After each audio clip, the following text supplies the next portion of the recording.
سلام، صد سلام. با یه انگشتای دیگه مزاحم خونه‌هاتون شدیم، مزاحم وقتتون شدیم. میخوام وقتتون یه توکی بگیریم. از آل قریش براتون نامه آورده ایم.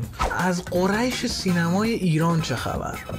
خانم قریشی بزرگترین، میشه گفت یکی از درخشنده ترین ستاره های سینمای ایران. فقط تابانه چشاتو میسوزونه، مثل پس کله جانی سینز. میره داخل مصاحبهش میگه من بچه پایینم، من خیلی لوتی و لاتم. بعد تو مصاحبهش دوباره برمیگرده میگه پدر انگلیس بودن، مادر آمریکا. حالا شرط نیست این که اینا خارج از کشورن وضعیت مالی اوکی باشه، میگیم اوکی، مثلا میتونه مثلا نرمال باشه، ولی وقتی مادر دلار برات میفرسته، پدر پوند و تو به ریال خرج میکنی، دیگه ما که دیگه در جریان هستیم. صفا سیتی سرندپیتی دیگه، خوشی رو خوشی. خیلی خب، میگه من بچه پایین بودم، زحمت کشیدم اومدم داخل سینما، من اینجا کار کردم، تلاش کردم، عرق ریختم. ازش میپرسن چجوری وارد بازی شدی؟ میدونی چی میگه من به واسطه پدر شوهر دوستم وارد سریال دلشدگان، جان شوندگان، تبدیل شونده، خلاصه یه سریالی از صدا و سیما شدم و کارم گرفت به خاطر سیمای خوبی که داشتم. ولی اینو نمیگه. سیمای این نه سیما، چون تو صدا و سیما که میدونی وقتی میری اینی.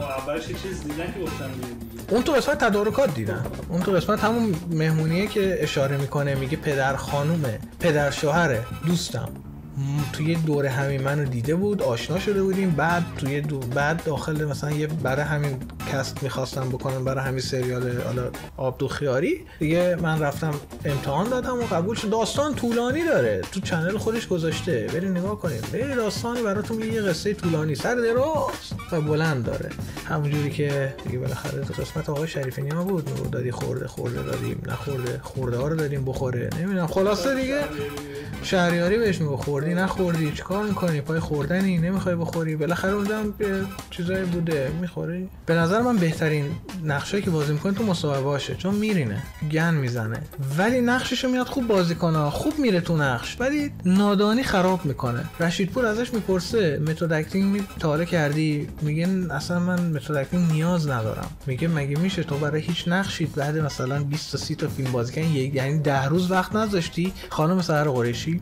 بازیگر سینما ایران، یکی از هنرنماییاش اونجاست که داخل این مصاحبه بهش آقای کاپولا رو نشون میدن. ویدیو رو ببینید. چه من نمیشناسم. قبلی هم نشناختی؟ نه. واقعا؟ آره. این هم نمیشناسی؟ نه. ایشون آقای فورد کاپولا هستن، فرانس فورد کاپولا.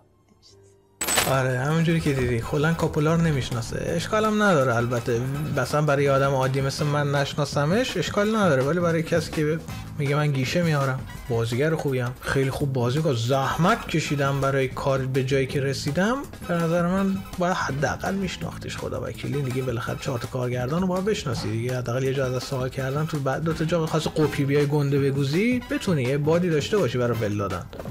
خانم قریشی دوباره یه هنرنمای عظیمی میکنه. ازش آقای رشیدپور میپرسه توی سینما ایران شما به نظرتون اون چیزی که خانم صدف طاهریان میگه هست یا نه؟ پیشنهادهای بیشرمانه، تا پا ندی نقش نمیگیری، تا نقش میگیری پا با بدی و نمیدونم اینا. خلاصه پادرمیونی بودی وسط. به نظر من پادرمیونی اصلش همین بوده، یعنی یه پا بذار وسط تا یه چیزی گیرت بیاد.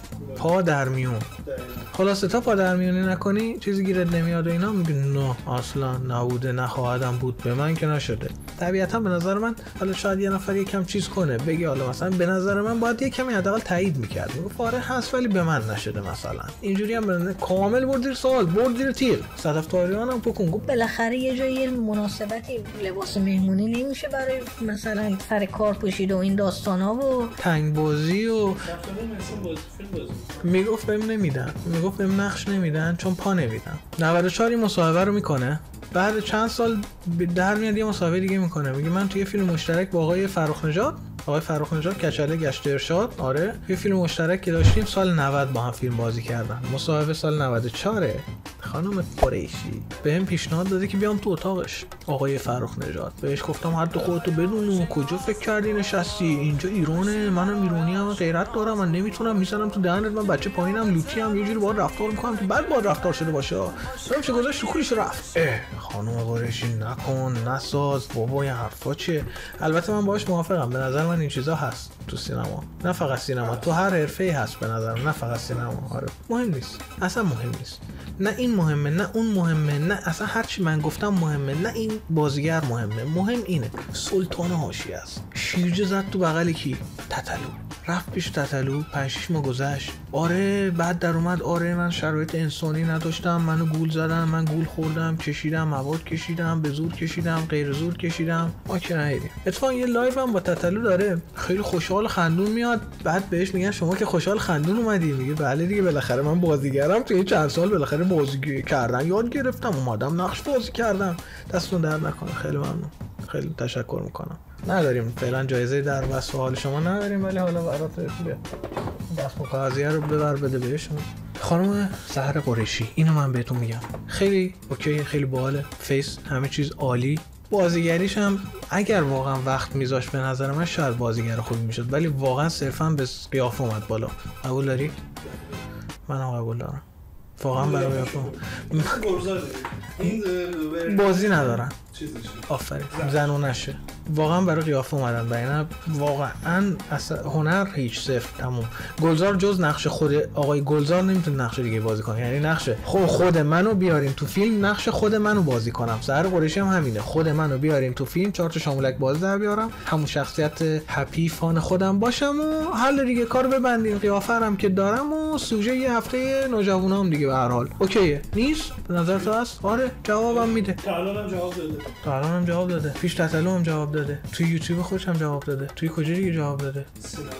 توی سینما ایران هم جواب داده، سینما ایران، تو صدا و سیما هم جواب، خیلی جا جواب داده، نمایش کلا داره جواب میده. بریم به نظرت همین کارو نکنیم؟ متاسفانه. توی جنبندی، سحر قریشی بازیگر سینما، کسی که به خاطر فیسش پارتی بازی اومد یه فیم یهویی گیرش اومد، نتونست هندل کنه، به نظر من شهرت نتونست واقعا هندل کنه و اون بستری که براش مهیا شد واقعا باعث خراب شدنش شد بیشتر. رفت خارج از ایران، خارج از ایران بدتر شد، بدتر از بدتر شد، همونجا موندگار شد. تنها نکته مثبت اینجا اینه که هیچ فیلم عبدالخیاری دیگه ازش نمیبینیم. آفرین، دیگه فیلم عبدالخیاری نمیبینیم بغیر همین یوتیوب. سینما ایران حالا مونده تا نجات پیدا کنه، 3-4 تا دیگه هستن. خدافظی بچه‌ها، دوستون دارم، فقط نگاهمون کنین، بخندین، شاد باشین، همین که حال دلتون خوب باشه، چه روزای بد چه روزای خوب، همین برای ما کافیه. مرسی.